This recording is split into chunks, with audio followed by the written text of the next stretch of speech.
Hello, friends. Welcome to Trending. Today is Thursday, May 4th. It is 9:41 as we're rolling here. Good morning or afternoon, good night, whatever time you're watching or listening. Thanks for being here. Yes. One quick housekeeping note before we get too far here. Okay. So our saga of podcast versus video continues. Yeah. And I'm still getting a lot of feedback on both sides. Some people love video. Some people love audio. We're going to keep doing both for a while. So wherever you're watching or listening, we'll continue to be there.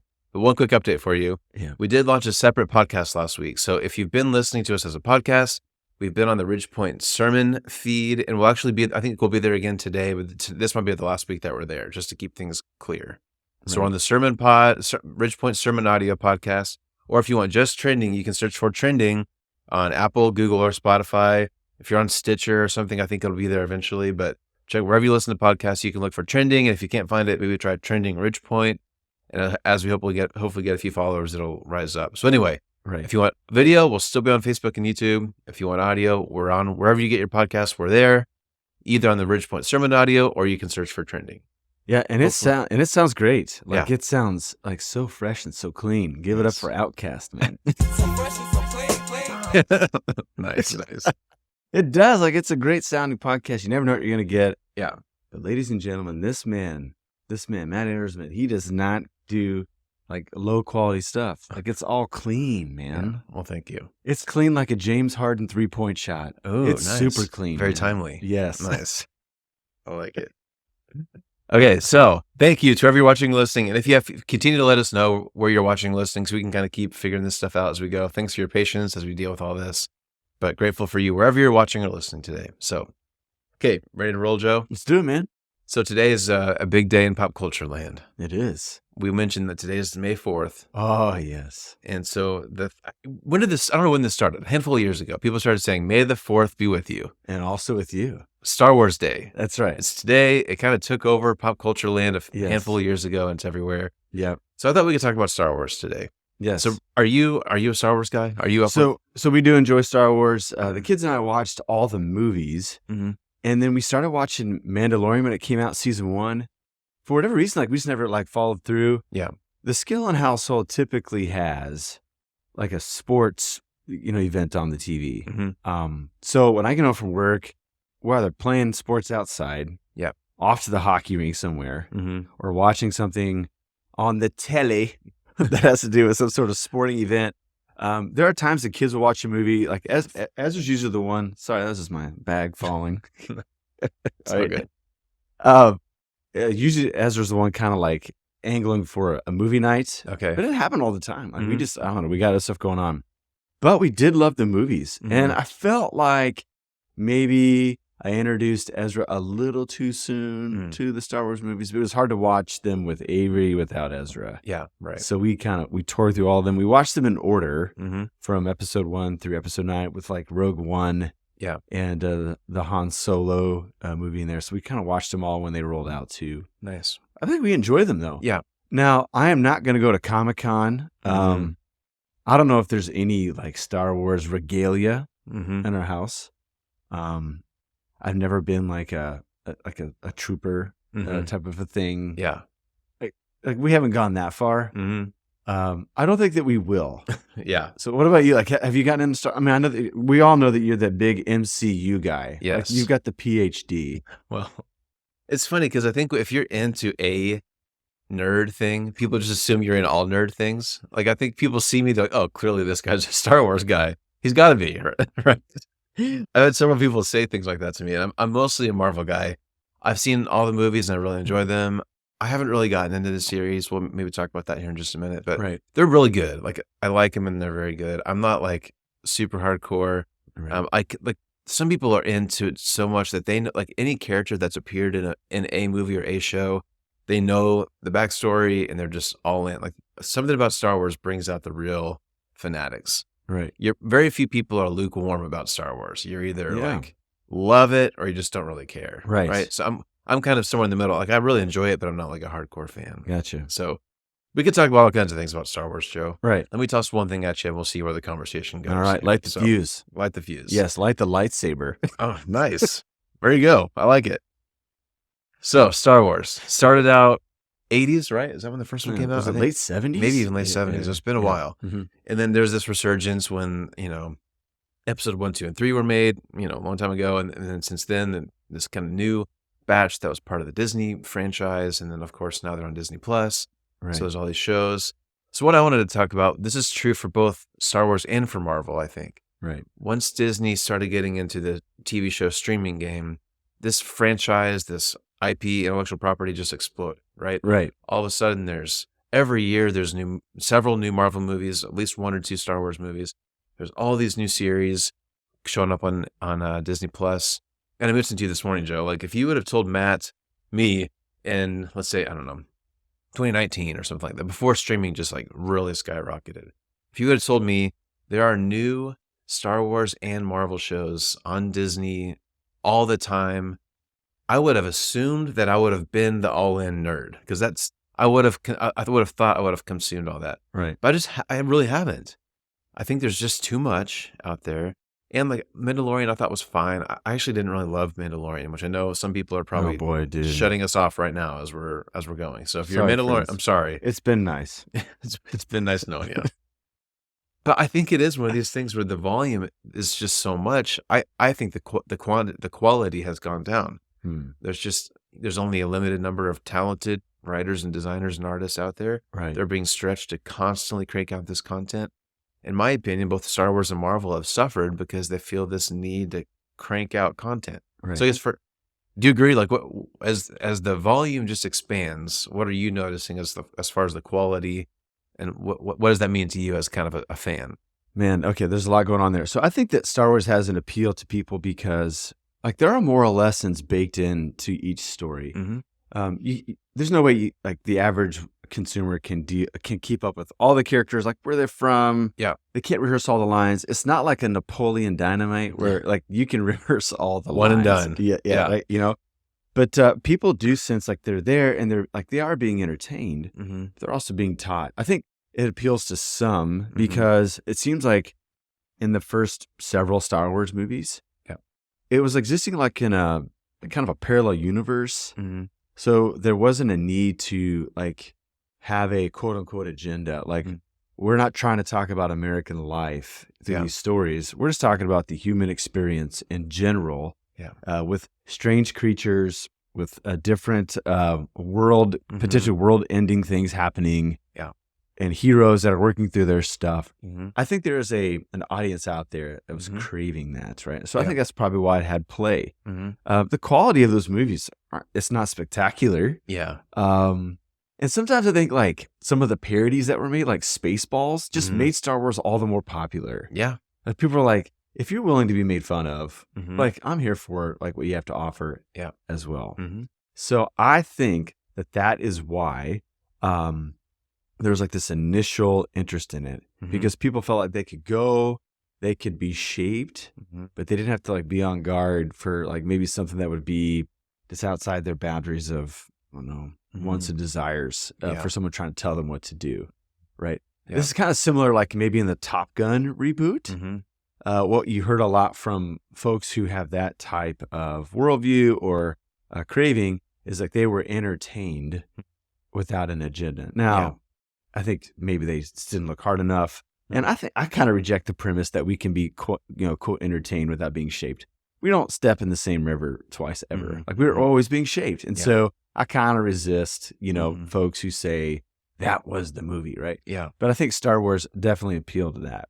And so I think that because people knew it was so popular, like there was like this seizing upon, like trying to continue to see how much we can squeeze out of this story, this plot line, these characters and stuff. Let me say one quick thing. So I think about that, I think another thing that was appealing is it was a very clear good versus evil. These guys are good. These guys are bad. It's easy to tell which side people are on. Right. You can tell by the color of their lightsaber if they're good or bad. That's right. And that it was very distinct. These are good guys. These are bad guys. Let's see if the good guys can win. Right. But what you're saying, like the story was actually very complex after you got that very initial like good versus bad. But then there's all this family stuff, right? Like Vader's Luke's dad, and like what does that mean? And Luke and Leia, like it all of a sudden a very easy story became very complicated. I think that's part of the draw too, is it was easy to jump in, and then once you got the story, you're like, oh, but what about this? What about that? And I think that was appealing. So anyway, I interrupted you. No, you're right, and I think that was important. I think that made it mature. I think that lifted it from this very simplistic, almost like childish story of very clear good, very clear evil. Yeah. We need that in our early moral development. We need the hard container, like as Richard Rohr says. We need it's a very objective. I can see this is good, this is not so good. Whatever labels you want to say there. Part of our maturing moral compass says no. There's grays, there's nuance, and so here we are. Like it's important for us to grapple with and to see like Anakin's transition from someone who is clearly driven by the good. How little by little he's lured into the darkness, or to the dark side or whatever. So I think that was important. But how do we get to like through the streamings and like all these different things? And is that good or not? The dawn of the internet was good. I mean, we can't go back, right? Toothpaste out of the tube. I think initially people thought that the internet would be the great empathy machine, and we've talked about this. How we would be able in real time to see how other parts of the world are thriving and struggling. We could be aware of those needs and how it's connected to us and do something about it and to hear their stories. And like that would open up our minds. And part of that was great.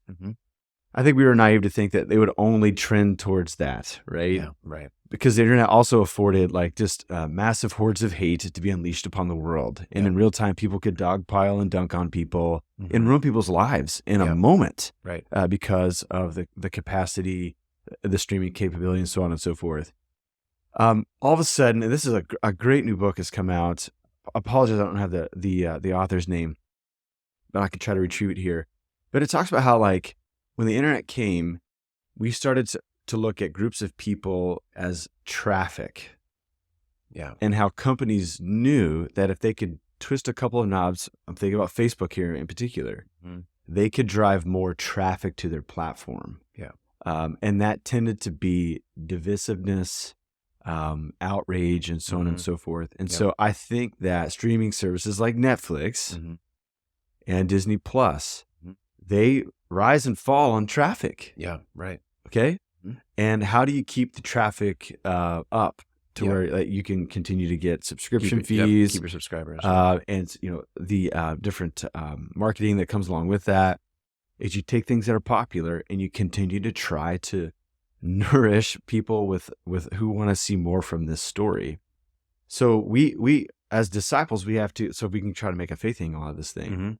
We have to decide like, how do we conduct ourselves in the midst of the great traffic of culture, the great traffic of media in a day like ours? Particularly like when traffic is harsh, when traffic is like heavy. Like if you ever live in a city where there's heavy traffic, you know, like it doesn't take long for you to like begin to lose your mind and question the meaning of life because you're like sitting in a long line of cars, right? And so I just think that we have to have a discussion now. This was not an issue that Jesus and the apostles dealt with, okay? There's not going to be a clobber passage to help us to be disciples in traffic. There's something going on in the background of the New Testament story because hordes of people are being trafficked into the imperial cult of worshiping Caesar, like not just upon his death, where he becomes a god. That was something that was kind of like Julius Caesar and his immediate family members. But during the time of Jesus, and in particular at the time of Paul, and then in the generations after, they're beginning to call Caesar the Son of God, the living Son of God. Like the coin that was in the pocket of the centurion at the cross, when he says, surely this man was the Son of God, he could have pulled a coin out of his pocket and it would have had Caesar Augustus' face on it, which said the Son of God and the priest of God. So like he's got two rival narratives. Like right there in front of him, he's watching the Son being crucified, and he's getting paid by the Son of God as Rome's emperor. And so I think that we're in the midst of the same traffic. We're being pushed into narratives, which are trying to force us to look at life one way. And then we come Sunday morning and we open up the ancient scriptures that try to tell us there's actually a different narrative that we can line up our life around. And so this is, I think, an evergreen discipleship issue. It's unique to our time, though. Because we are being looked at as potential traffic, not as citizens primarily, not even as consumers right now, but as people who can drive traffic. Eyeballs. We're just eyeballs. Because we're connected to other people, and if we can be one, we can be evangelists for that thing, and we can drive more traffic. Right. So we have to decide as individual Christians, and then like leaders in churches, like how do we conduct religion in the name of Jesus that goes against the trafficking? And I don't mean to say that because there's like heinous trafficking movements going on. Like, just use the verb for once here. Mm-hmm. How could we like be disciples of Jesus Mm-hmm. when we're all being trafficked in some way? Yeah. In social media, in streaming platforms, and so on and so forth. And that even creeps into the church a little bit. Like if we're honest, like we want more people to watch our services online. We want more people to attend our services in person.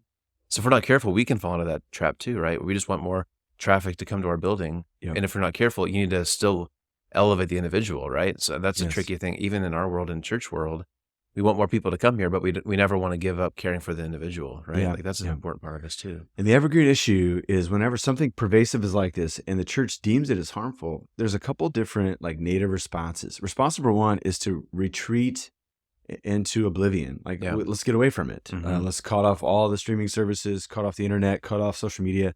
Yeah. And that there might be justification for that. Mm-hmm. I think the other response is, how can we be distinct in the midst of it? That's something that Richard Rohr talks about.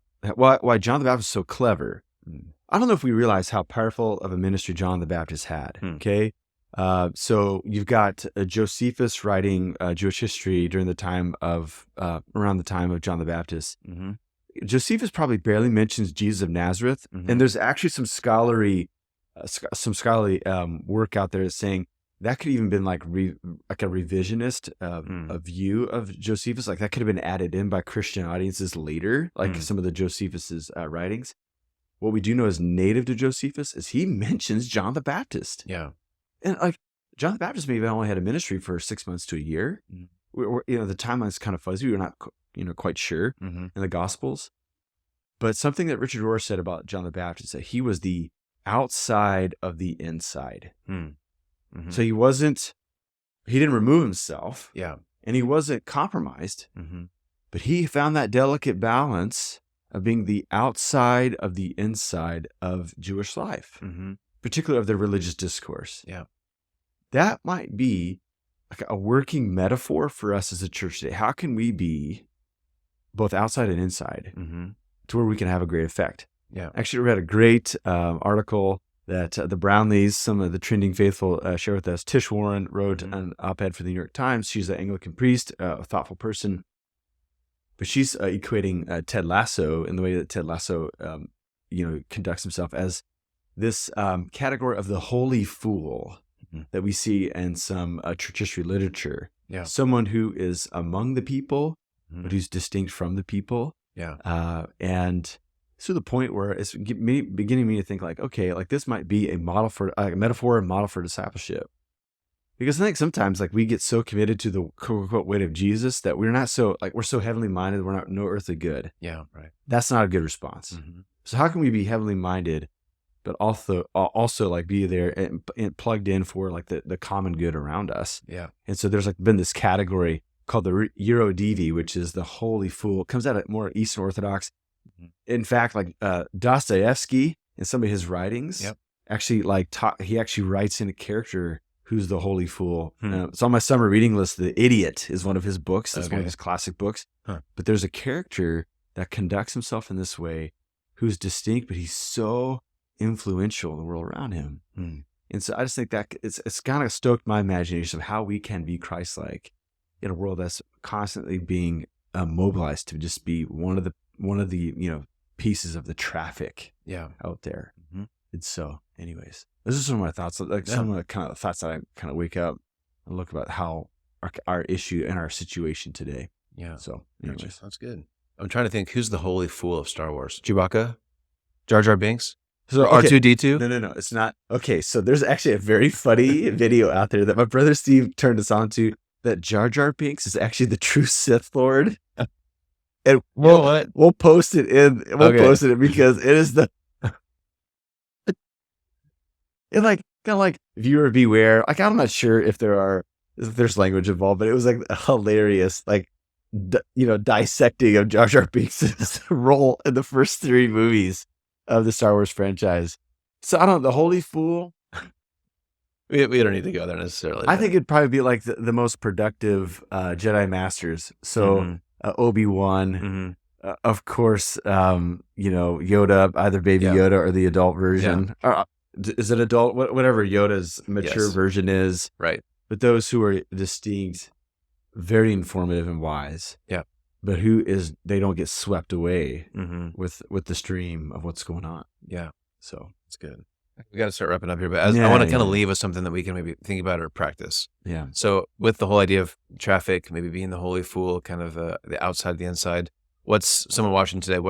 How can we actually apply this? What does that mean for us today? So let's say take the most frustrating context theory. Maybe it's a work context. Maybe it's your family context. Maybe it's something going on in your neighborhood. And instead of avoiding it, instead of creating the sub chat where you gossip and complain about, the problem people.